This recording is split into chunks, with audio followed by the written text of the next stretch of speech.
like I show no interest in Andrew Yang, and then all of a sudden do 2 videos about it. I've been looking at a little bit more video on Yang. I have to be honest, this is an interesting idea. I need to know more about the idea. For example, is he talking about doing away with things like Social Security or other services like, I would imagine he's not getting rid of Medicare and Medicaid, but other subsequent programs that assist people in order to give the money that he's talking about giving, meaning universal basic income, the freedom dividend as he calls it. And also I love the fact that he calls it something other than a universal basic income, and I would imagine that even naming it a freedom dividend, I think that's what he called it, of course has a political spin to it. Take a listen to him explain this to Morning Joe, because Joe Scarborough, used to be a Republican, still is. Of course, this to him is, oh my God, I can't believe you're talking about giving people money. Listen to Joe Scarborough, dinosaur, trying to wrap his head around what Yang is saying, even though everything Yang is saying is right. And Yang stands up to this, coming off looking extraordinarily good, let me tell it. I'm going to show Yang's picture because I don't want them to dig my video for a copyright violation, but I want you to hear it.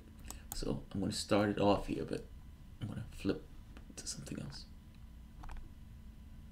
We certainly applaud that. I'm curious, though, what is the price tag? You're a numbers guy. What's the price tag for giving every American $1,000 a month? Well, the price tag is a lot lower than most people think because we're already spending $1.5 trillion on various income support programs to Americans around the country. But you have to look around us.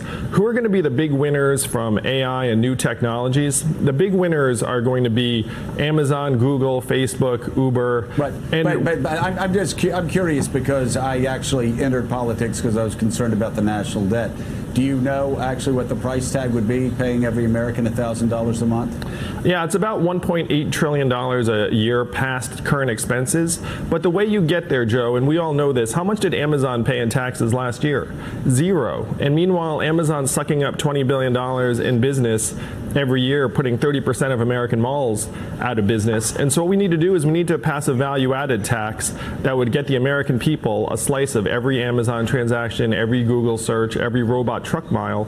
And because our economy is now so massive at $20 trillion, a value-added tax at even half the European level generates $800 billion in new revenue, which combined with current spending, economic growth from putting all this money into Americans' hands because we know they're just going to spend it in their communities, the cost savings on things like incarceration and homelessness services and emergency room health care, and then the value gains of having a stronger, more educated, more productive population would be enough to pay for the freedom dividend. This is the trickle-up economy, not the trickle-down economy. I want to turn it over to everybody else at the table, but I've just got to ask the question. So doesn't that lead a lot of corporations to say, we're not going to pay these oppressive taxes, we're going to go to another country? Well, that's the reason why this is so needed, is that every other advanced economy already has a value-added tax. There's really, and they figured out what we need to figure out. Like, is it Amazon's fault they paid 0 in taxes? No, it's our fault. So other... God, man, I love this on 2 counts.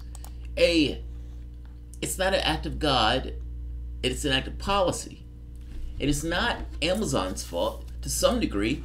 I mean, yeah, you can say the tech sector, like every other sector, invests in politicians, be it super PACs or in other ways, let's say soft money ways, in order to affect a particular agenda. Fair enough, but at the end of the day, it is act of policy. This is a democratic organization, even if that democratic organization is being swayed in passing the political will of the public itself. Ultimately, though, the fault falls to us, the people who are supposed to be in charge of this democratic order, who's supposed to have this kind of relationship with the government itself, but the government is enacting our will, not the will of a tiny 1% or a tiny group of corporations. His point here is the point that I make. It's not an act of God, it's an act of policy. It can be changed. It's not a principle of nature.